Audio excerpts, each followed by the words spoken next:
Selamat malam. Perkenalkan, nama saya Daniel Simanjuntak. Saya dari Prodi Manajemen NIM 28920500101 Universitas Pancasakti Bekasi. Mata kuliah Sistem Informasi Manajemen. Di sini saya akan menjelaskan tentang modul pembelajaran yang juga di sistem informasi. Ada yang disebut dengan yang pertama ada hipodiagram. Yang dimaksud dengan hipodiagram adalah metode perancangan sistem yang digambarkan dalam berbentuk diagram hipo atau hierarchy plus input proses output. Ini menunjukkan hubungan antara dua modul dengan fungsi dalam satu fungsi sistem. Proses ini dilakukan dengan pencarian informasi secara manual yang diinginkan oleh user, kemudian akan ditampilkan oleh sistem. Nah, saat ini banyak nih yang digunakan sebagai alat desain dan teknik dokumentasi dalam pengembangan sistem. Hipo ini berbasis pada fungsi, yaitu tiap-tiap modul dalam sistem digambarkan oleh fungsi utamanya. Nah, pertama, untuk diagram hipo memiliki beberapa sasaran yang dapat membantu mempermudahkan dalam pembuatan program. Diantaranya adalah yang pertama itu untuk lebih menekankan fungsi yang harus diselesaikan oleh program. 2. Untuk menyediakan struktur guna memahami fungsi dari sistem. Dan yang ketiga, untuk menyediakan penjelasan dari input yang harus dihasilkan oleh masing-masing fungsi pada tiap-tiap tingkatan dari diagram hipo. Dan yang terakhir, 4. Untuk menyediakan output yang sesuai dengan kebutuhan pengguna.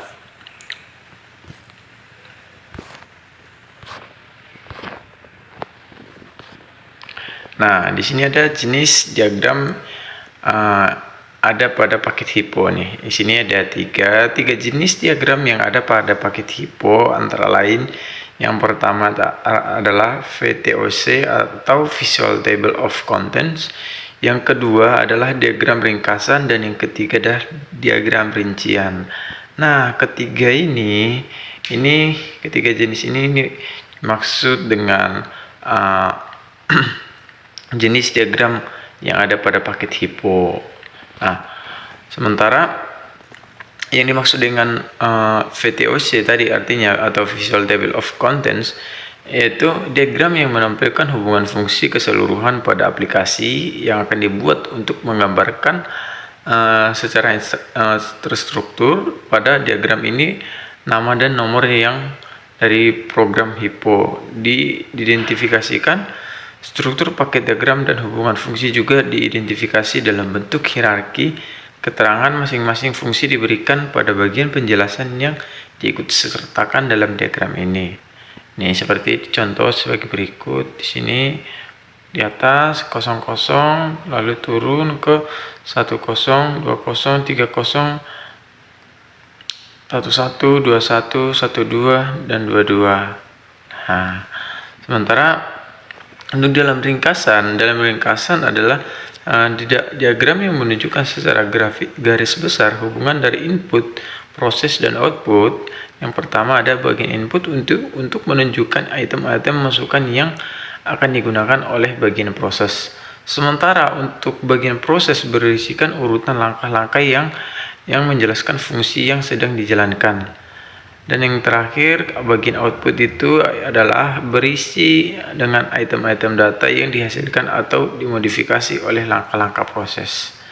Level informasi yaitu dari input, setelah diinput semua data-datanya lalu diproses dan lalu di output semua, lalu keluar hasilnya. Nah, diagram rinci atau detail diagram artinya diagram rinci yaitu suatu seri diagram fungsional dan masing-masing diagram dihubungkan dengan sebuah fungsi sistem. Diagram rinci merupakan diagram yang paling rendah dalam diagram yang terdapat dalam paket hipo. Diagram rinci berisi unsur-unsur paket dasar. Fungsi dari diagram ini adalah menjelaskan fungsi-fungsi khusus, menunjukkan item-item output dan input yang khusus, dan menunjukkan diagram rinci lainnya. Seperti level informasi yang seperti di gambar ini, ada input, proses, dan output. Setelah diinput semua, diproses, lalu hasilnya keluar seperti ini. Nah, yang kedua di sini ada data flow diagram atau DFD. Kalau tadi kita udah bahas yang pertama diagram, sekarang yang data flow diagram atau DFD. Yang dimaksud dengan DFD adalah gambaran alur informasi dari pemrosesan input sampai ke output pada suatu sistem atau DFD. Digunakan karena banyak alur kerja yang lebih sulit digambarkan dengan deskripsi kata dan akan lebih efektif bila menggunakan diagram. Pada proses software development atau DFD adalah alat untuk menjabarkan dan menganalisis lebih dalam sebuah sistem informasi. Analisis inilah yang kemudian diserahkan kepada programmer guna membuat coding. Nah, terus DFD juga memiliki beberapa jenis diantaranya, yaitu DFD level 0, DFD level 1, dan DFD level 2, begitu. Jenis-jenis DFD di sini yang pertama yang kita jelaskan yang pertama DFD level 0. Ini maksud dengan level 0 atau biasa disebut program konteks adalah diagram paling dasar yang memberi gambaran interaksi dengan pihak eksternal. Untuk keperluan tertentu, setiap informasi dari DFD level 0 tidak berkorelasi terhadap basis data pada data store. Yang kedua, sementara untuk DFD level 1 artinya sesuai dengan penamaannya, DFD level 1 adalah proses penjabaran informasi setelah melewati DFD level 0 yang pertama yang tadi. Nah, informasi pada DFD level 1 dirancang untuk lebih mudah dimengerti sehingga informasi dipecah-pecah menjadi unit lebih kecil. Yang ketiga, DFD level 2 adalah pada beberapa alur kerja sebuah tim akan membuat DFD level 2 hanya jika diperlukan deskripsi lebih detail dari proses DFD level 1. Dapat dikatakan bahwa tidak semua sistem memiliki DFD level 2. Nah, di sini ada notasi simbol dalam DFD. Di sini yang pertama ada data store, kedua data flow, yang ketiga proses, dan yang keempat ada external entity. Yang dimaksud dengan data store adalah simbol DFD adalah file penyimpanan seluruh informasi yang akan menjadi input pada proses selanjutnya. Karena fungsinya ini data store berbentuk file dinamis dan dapat disesuaikan dengan progres kerja. Dan store dalam simbol DFD adalah dua garis sejajar horizontal. Ya, seperti ini, dua garis horizontal untuk simbolnya ya. Yang kedua, data flow. Data flow artinya jika ada data store atau penyimpanan basis data, maka untuk mengalirkan alur informasi dari sistem ke sistem lainnya diperlukan sebuah data flow. Nah, data flow dalam simbol DFD adalah arus data yang berbentuk tanda panah seperti ini, tanda panah kanan kiri ya. Dan yang ketiga, proses. Proses adalah dalam DFD berbentuk bangun ruang yang berkesinambungan seperti lingkaran atau persegi ditambah dengan sudut bulat. Proses mewakili sebuah alur untuk mengolah input menjadi output untuk simbolnya ya, bulat. Dan yang terakhir, external entity dalam alur kerja itu artinya ada kehadiran pihak ketiga. Sebutannya untuk pihak ketiga dalam DFD adalah eksternal atau entity atau terminator. Pihak ketiga juga termasuk divisi lain atau sistem lain, agak mirip dengan proses. External entity dilambangkan dengan kotak dan persegi panjang seperti ini ya teman-teman ya, simbolnya. Nah, cara membuat DFD. Di sini cara membuat DFD ada 4. Yang pertama, kelola basis data. Yang artinya pertama, cara membuat DFD adalah memastikan bahwa semua informasi yang ada dalam data store telah siap diproses untuk memproduksi output. Yang kedua, tentukan jumlah masukan dan keluaran. Sebuah proses DFD biasanya memiliki setidaknya ada satu output dan satu input. Identifikasikan input dan output yang termasuk ke dalam DFD level 0 sehingga DFD level 2 sehingga semua proses dapat terpetakan secara jelas. Dan yang ketiga, hubungkan pada data store.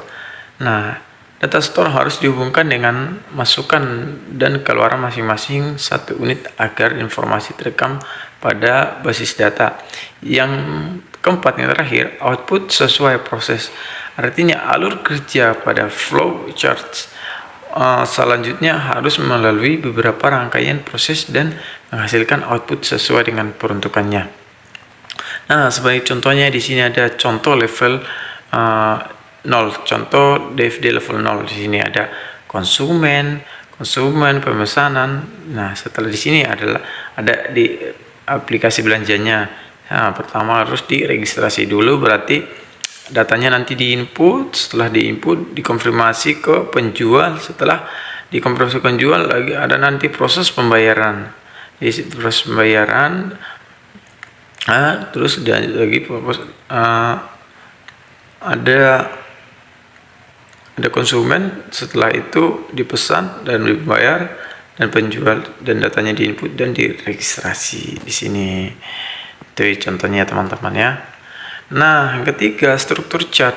Artinya merupakan chart yang digunakan dalam bidang software engineering yang menunjukkan keseluruhan komponen yang harus diikutsertakan dalam sebuah program pada level atas, di mana komponen ini diatur atau disusun menggunakan format hierarki yang menyeratkan urutan pilihan dan perulangan. Dalam kata lain, struktur chart menggambarkan rinciannya dan konfigurasi sistem ke level yang lebih dapat diatur dan lebih sederhana. Pada praktiknya, struktur chart secara sederhana dapat berasal dari data flow diagram atau DFD. Hanya saja struktur chart mempresentasikan sistem lebih rinci daripada DFD, karena pada struktur chart sistem diurai ke dalam modul fungsional yang lebih rendah, menjelaskan fungsi dan subfungsi yang lebih rinci dari tiap modul sistem dengan lebih spesifik dibandingkan DFD.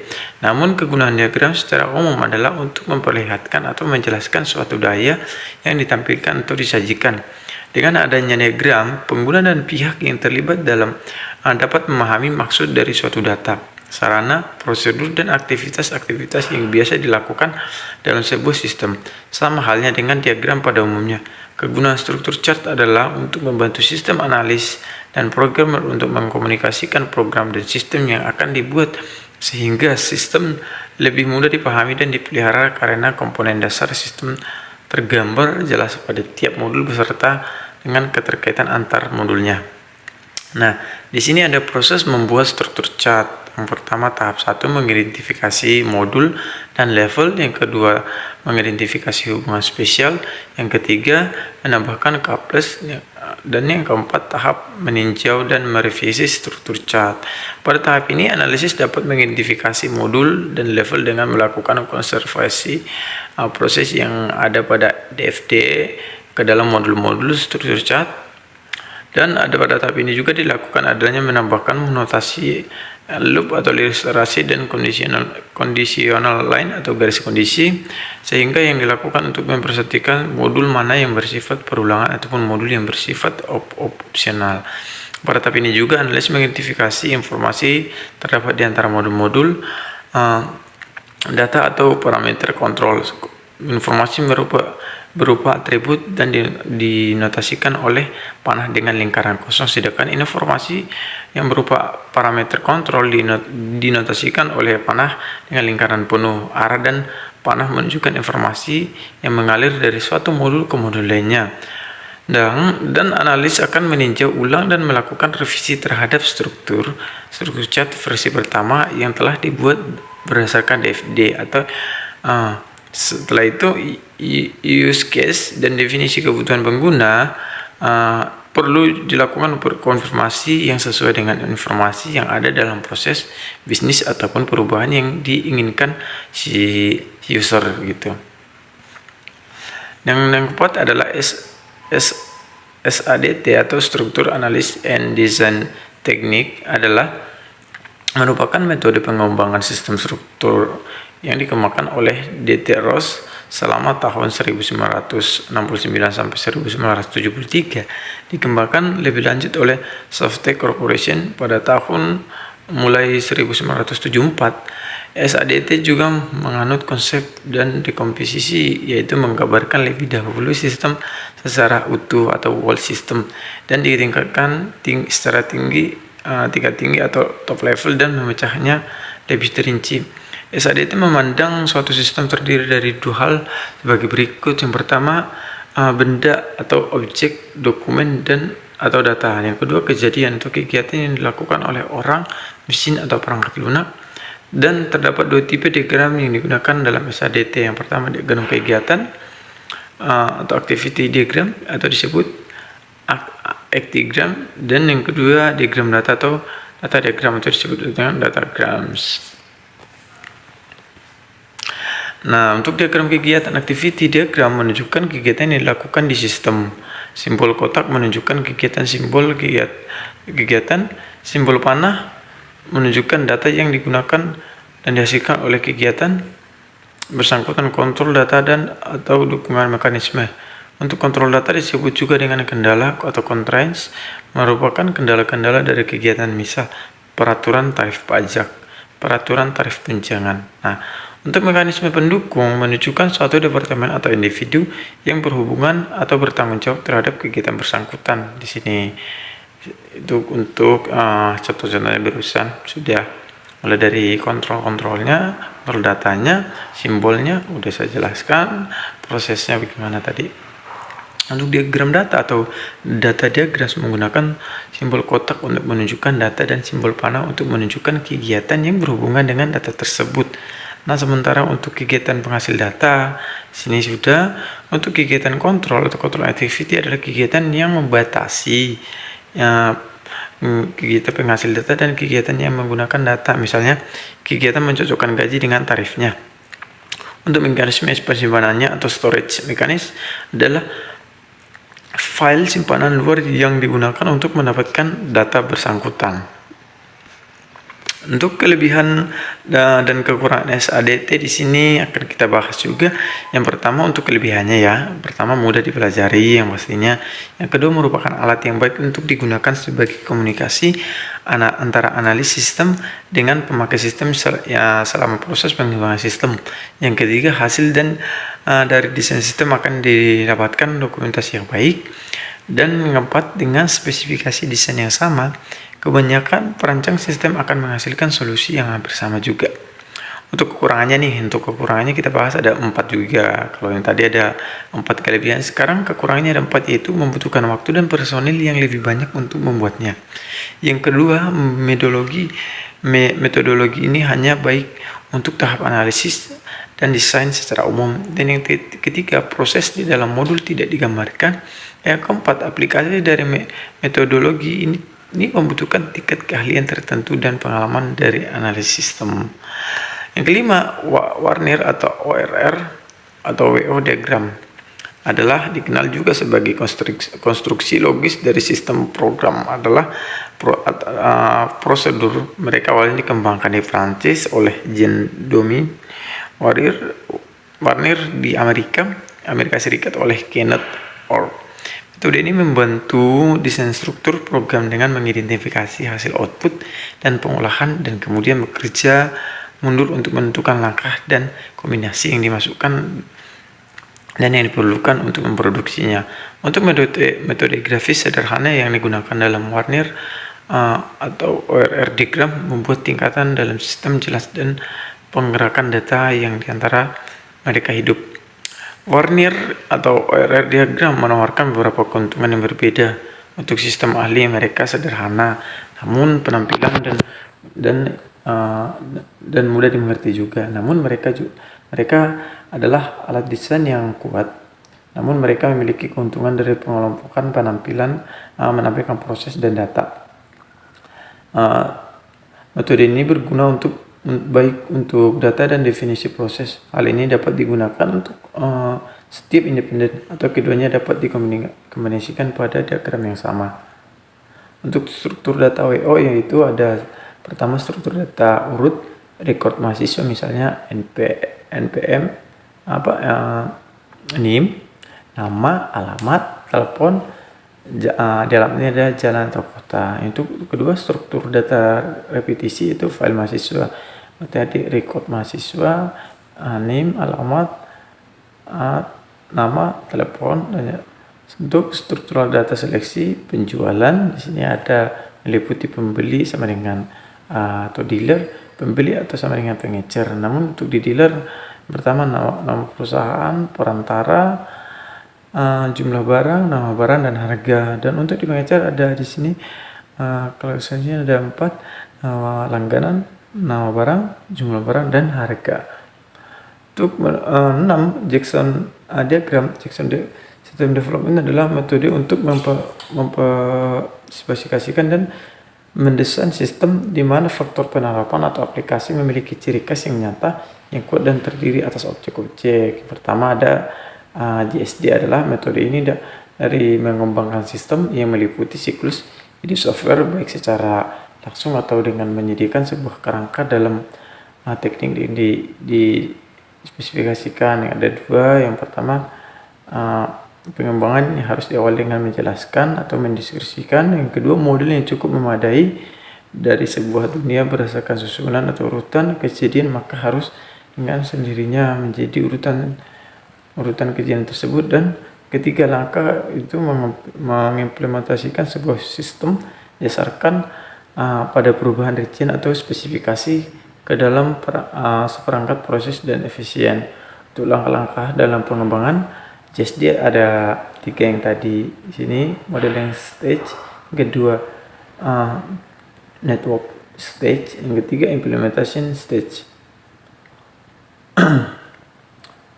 Dan di sini untuk modeling stage ada 2, ada entity atau action step, yang kedua ada entity structure step. Dan untuk network step terbagi ada 3, initial model step, function step, system timing step. Dan sementara untuk implementation step cuma 1, yaitu implementation step saja. Pada penjelasan ini semoga bermanfaat untuk teman-teman semua. Ucapkan terima kasih.